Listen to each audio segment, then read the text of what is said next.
Hey everybody, Karen here. Welcome back to Unpinned Creative and the next episode in the Junk Journals from Scratch series. I know these episodes are few and far between at the moment, and I'm very sorry about that. I've just been really caught up with Defemerember.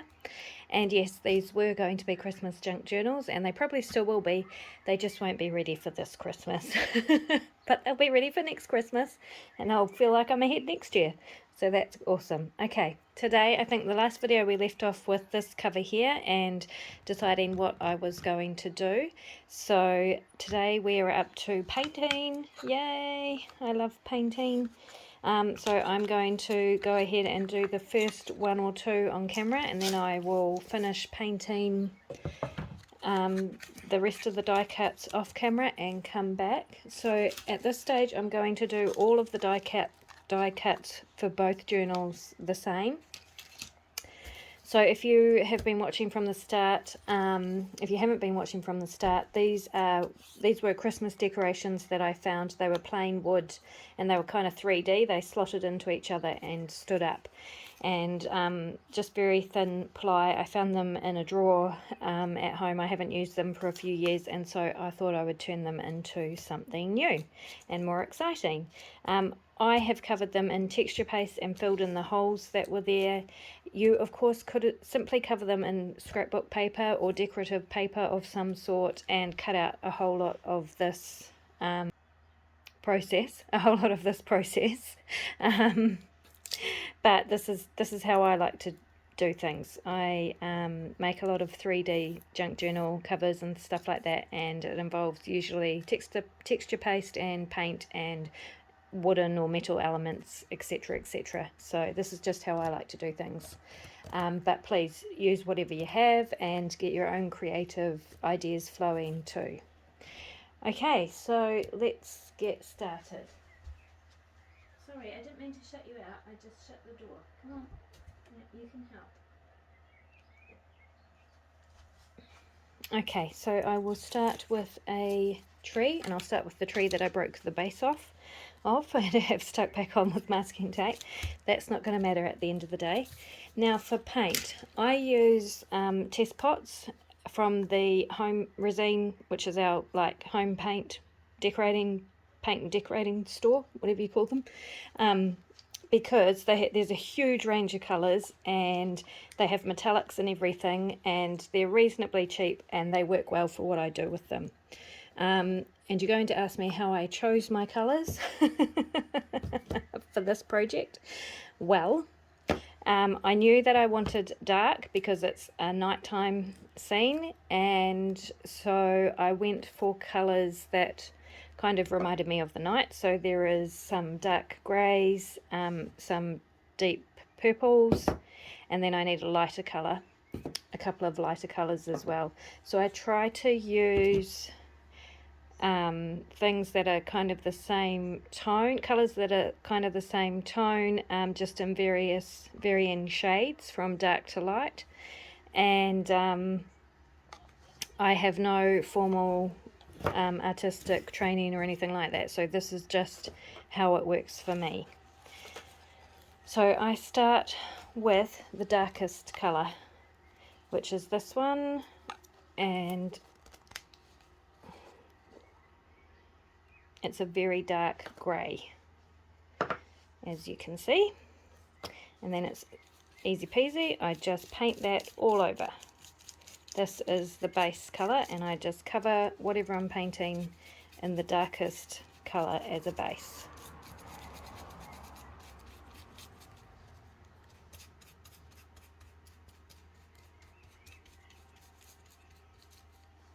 And I want to make sure I get in all the nooks and crannies and on all the edges. I don't need to paint the back of these pieces because they're going to be going flat onto the cover.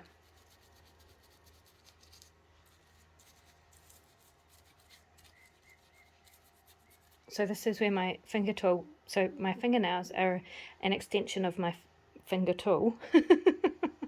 And I just use the very tip of my nail when I'm painting to hold things down. so I can paint around them. Okay, I'm happy with that. With this type of painting that I do, full and complete coverage is not such a big deal because I use so many different layers and colours, and it all adds depth and dimension. Especially if I was starting with the wooden base rather than the white. Having said that, I don't want any of the white showing through. So I'm going to give that a minute to dry. I probably should have done the others while I had the paint on my brush. Okay, so I have all of those painted and I've given it a few minutes to dry. I just want it to be touch dry. It doesn't have to be completely dry. Then I choose the next darkest colour. So what I'm going to do is move those over there. So in my lineup of colours, the next darkest colour for me would be this one. Let me just see what this one looks like. No, it might be this one actually.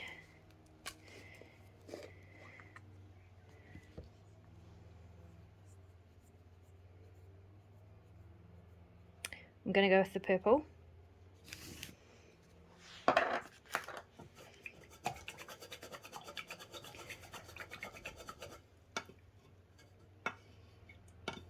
And for this next bit, I want my brush quite dry.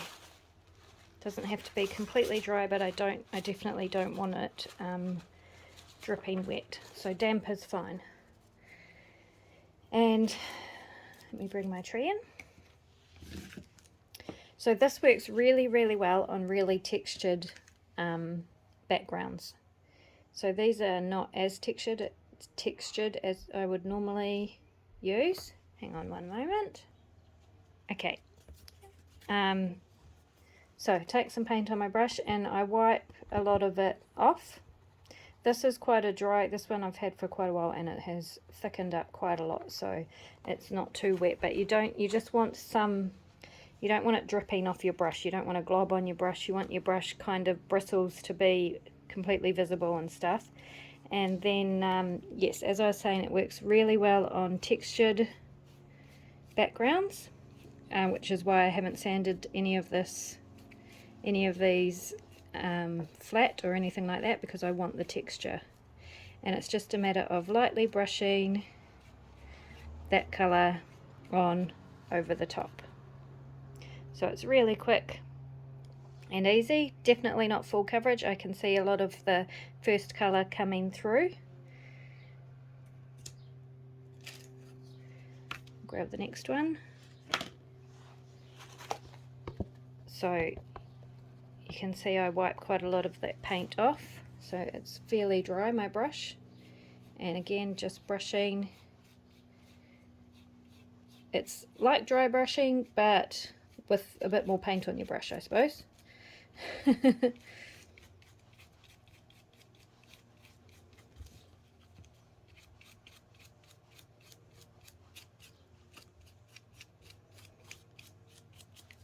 And you can see on this one how it's bringing out the texture, the little texture that I did have. I could have really textured these up a lot with the texture paste, but I decided not to.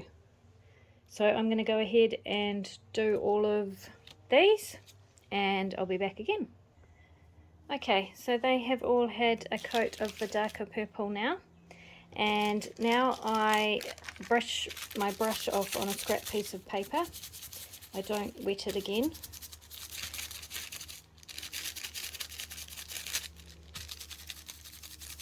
Just to get as much paint as I can off of it. And then I go to the next colour, and I'm using this lighter grey colour.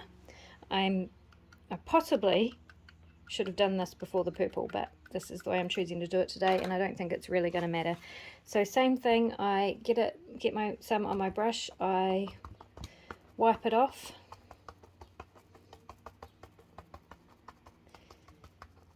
So there's only a little bit on my brush, and then I pick up, then I take my piece and I just lightly go over the top. I definitely don't want full coverage. I'm just brushing randomly over the top like so.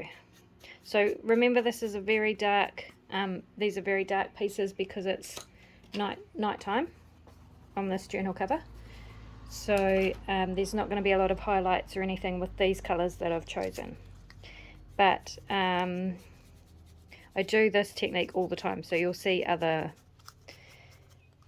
things if you keep watching my videos. You'll see me do other colours and use highlights and stuff like that.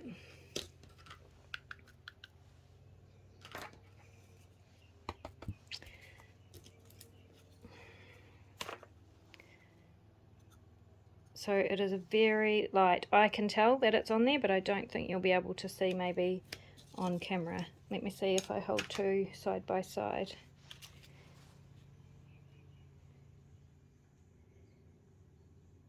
Maybe you can see that the grey is on there, but I can see it. Okay, so I'm going to go ahead and do the rest of them.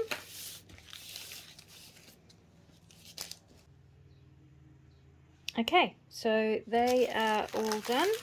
This is a very quick process after the first coat, and after giving that a couple of minutes dry time.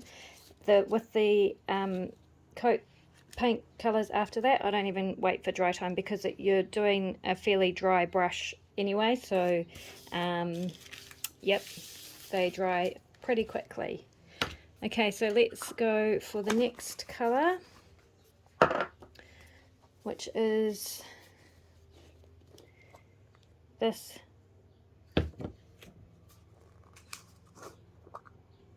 No, that's the colour I already used, which is this lighter purple colour. Let's see how that goes. So again, just a tiny bit on my brush, wipe most of it off.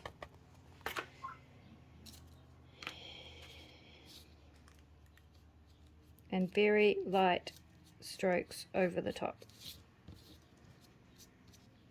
And it's that quick.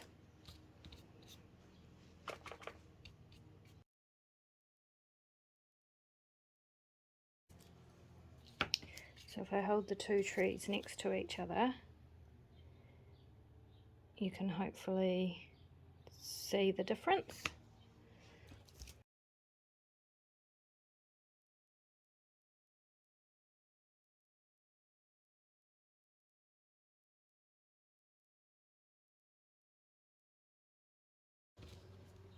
There we go, that's the last one. Okay, now generally I do 4 colours, 4 shades, 4 or 5. So I always finish on a really light shade, which will give the highlights. So I would often use a very light colour like this, and you'd be surprised how because you think it's way too white, it's going to look ridiculous, but it doesn't. But for this one, I'm first going to try, I might end up going back to this, but I'm first going to try this, which is an aluminium metallic, because I want it to look like these guys are under moonlight. So it's a very silver aluminium colour and very sparkly metallic. Now for this, I'm going to use a completely dry brush. This is dry brushing now, so very completely dry brush. This brush doesn't go near water. And again, just dip it in my paint, get all of the paint off. I've just made it red. I just put it in some red paint. Right, let's grab a tree. And for this one, I want my strokes to always be going in the same direction. So very light strokes from the top to the bottom.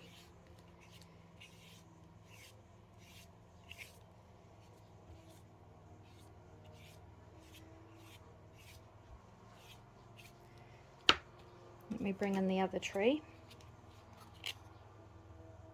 And because these are so dark, and because the light is so bad in this room, it might help also if I put my glasses on, so hang on a minute. I am continually trying to craft without my glasses and wondering why I can't see anything.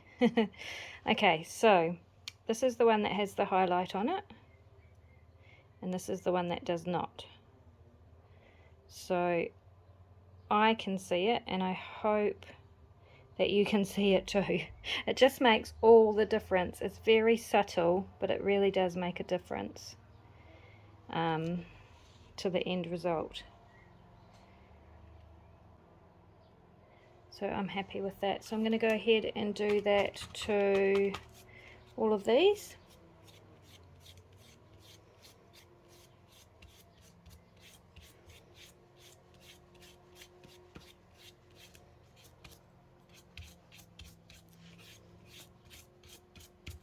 And you can hopefully see how it really brings out the texture. So that bit was a bit heavy-handed, so I'll just try and rub that off quickly. There we go. See? So then now if you compare it to the unhighlighted ones, it's a big difference, which I don't know if you'll see in camera, but believe me, in real life it is. Okay, so we're going from the top down.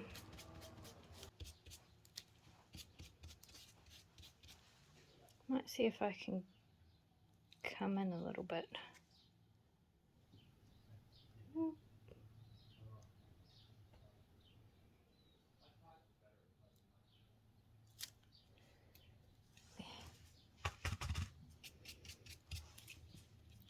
So this is the top. So always going down from the top or away from the top with this last coat.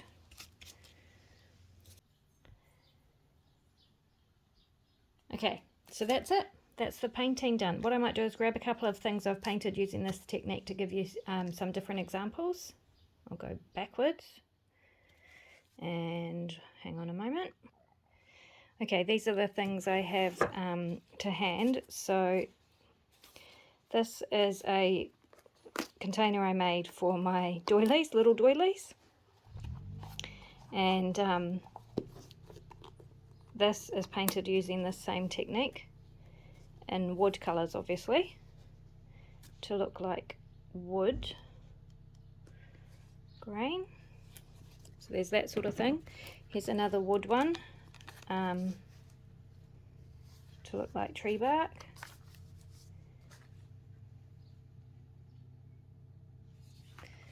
And also I've used similar for stone.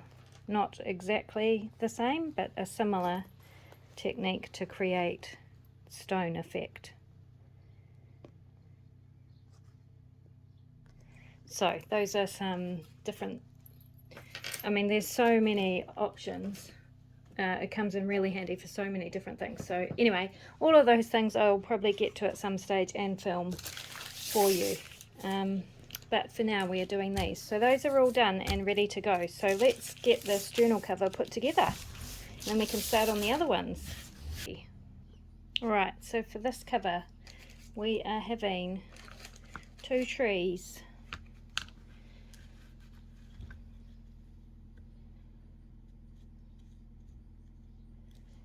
And a deer. Alright. And I am covering the whole lot with this. Okay, I think I'm changing my mind about that idea because the darker shapes don't stand out as well under the chiffon as the lighter shapes did when I had decided on this idea, and I feel like it would be a waste of a cool paint job. So I might be changing my mind. In the meantime, I think I will get these glued down. So this tree needs to go on top of this tree at the back. So I need to glue something on the back of it to hold it up off the bottom, off the cover, to hold the bottom of the tree up off the cover. So I will go find something to do that with. Okay, so for this tree, which needs the bottom raised up, I have the pieces that I cut off the trunk to make them thinner, and I'm just going to glue a piece of that, because it's the exact right size, onto the back at the base there. Actually, I'll put it down, coming down over the trunk, so there's no risk of that snapping off.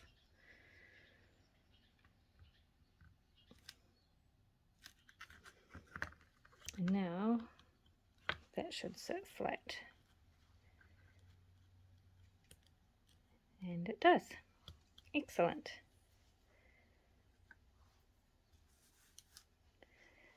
Right, now that my idea of the fog thing is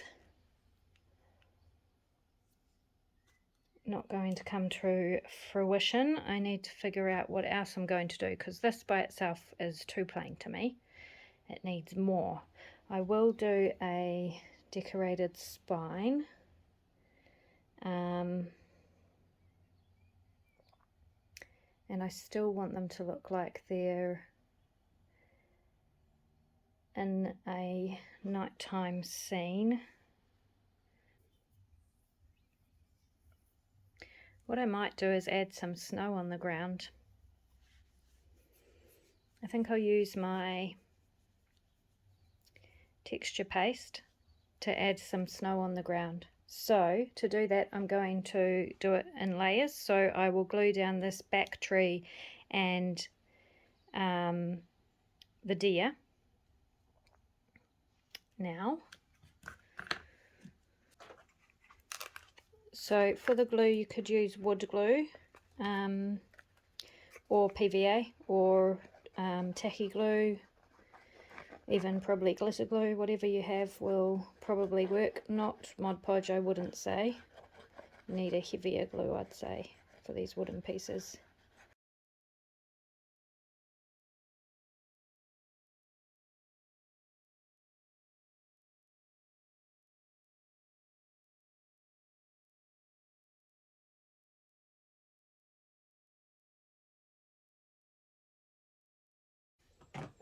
Right, let's add some snow. So I have a palette knife. This is actually a cake baking one, but it's what I use. And my homemade texture paste. I use Laurie Murray Jenkins' recipe for texture paste. It's brilliant. I love it. It lasts for ages. You can thin it down again. Yep, really easy and cheap to make. So this is the scary bit. I'm going to build it up over the trunk.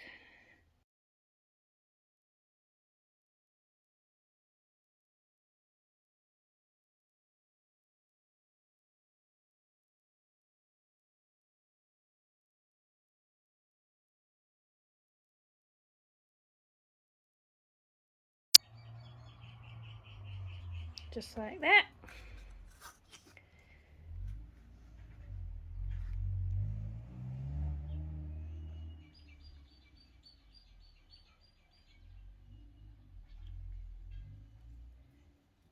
And then that one is going on there, so I can glue that on now. Now, something I did not think about.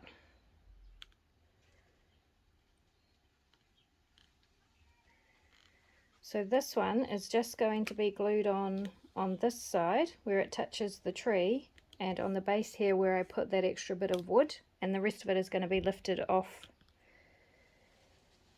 the cover. And I think I'll move it over quite a bit, because then I've got room for the spine decoration. Okay.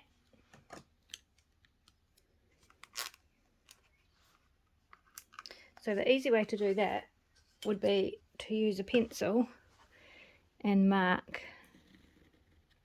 where I need my glue to go on this tree, if I can see it. Maybe just a little bit down there, a little bit on here.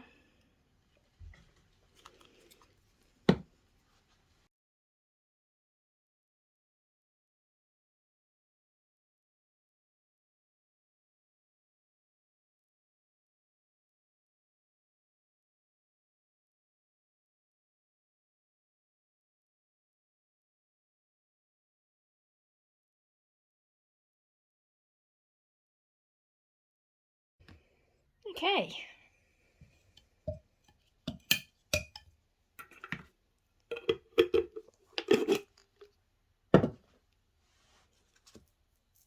That's pretty cool. I am pretty happy with that. I could carry on with the texture paste and add more of it, but I think I just want the idea of snow on the ground. So, no, I'm going to make it, no, I'm going to carry on.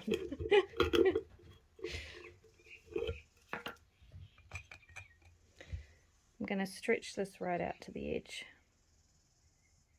so it's less like he's standing in a puddle.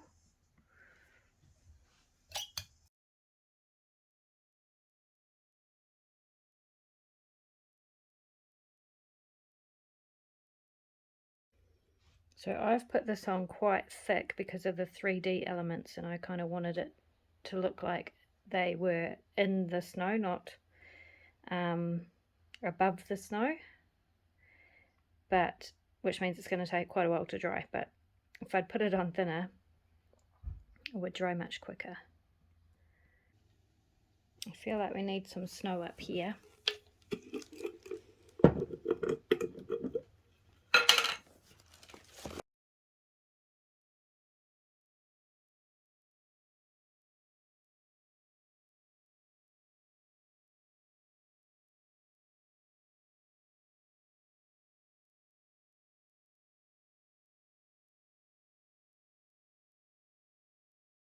Okay, stop before you ruin it.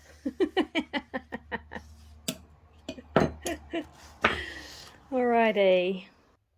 Just quickly before I finish, I am just going to go around some of the edges of these shapes with a dark color, and I'm going to use eyeshadow for that, and I have a black eyeshadow.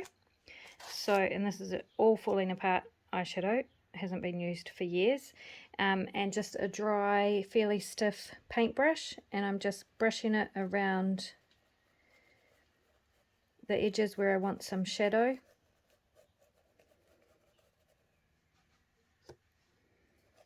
On these shapes.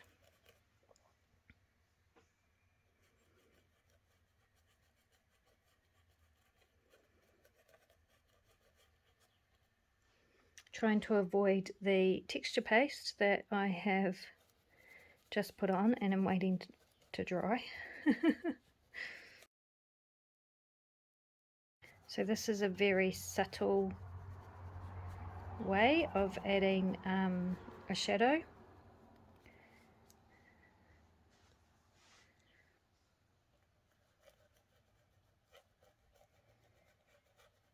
And I talked about in the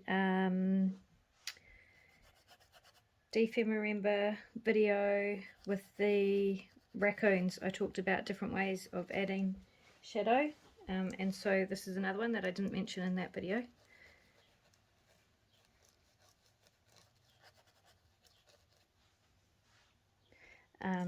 Yep, so if you're interested in other ways, check that out.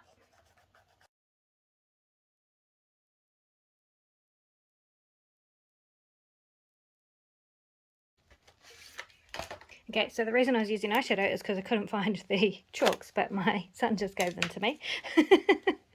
So chalk pastels, that's another way that you can, another thing you can use.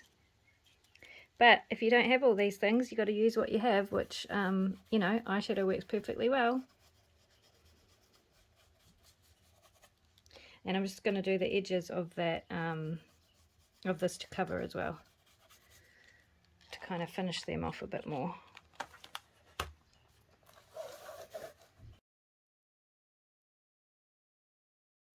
So I've just taken the chalk pastel out of the container just to get a darker edge on the covers.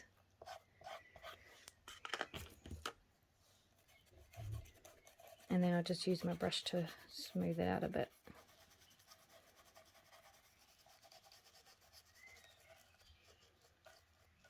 Still trying to remember that my texture paste is wet and I should not be touching it.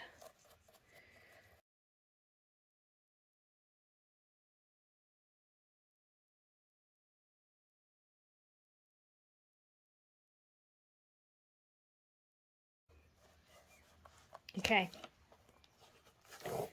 so when I open it up, you can see the difference between the side that has the black border and this. Oh, let me back up the, oh no, yes, okay.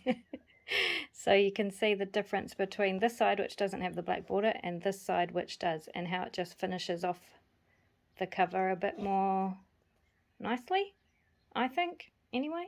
So I'm going to carry on and do this edge of the spine, even though that's possibly going to be covered up. I'm still deciding. And also remembering that I'm letting my texture paste dry, so I mustn't touch it.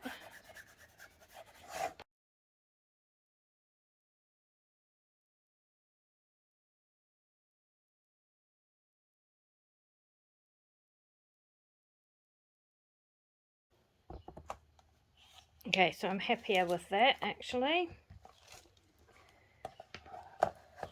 Yep.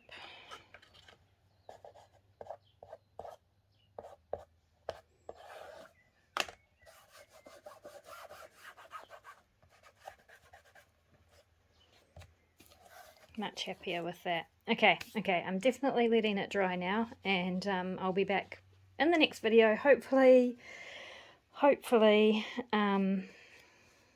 you know, within the next week, but we'll see. See you next time.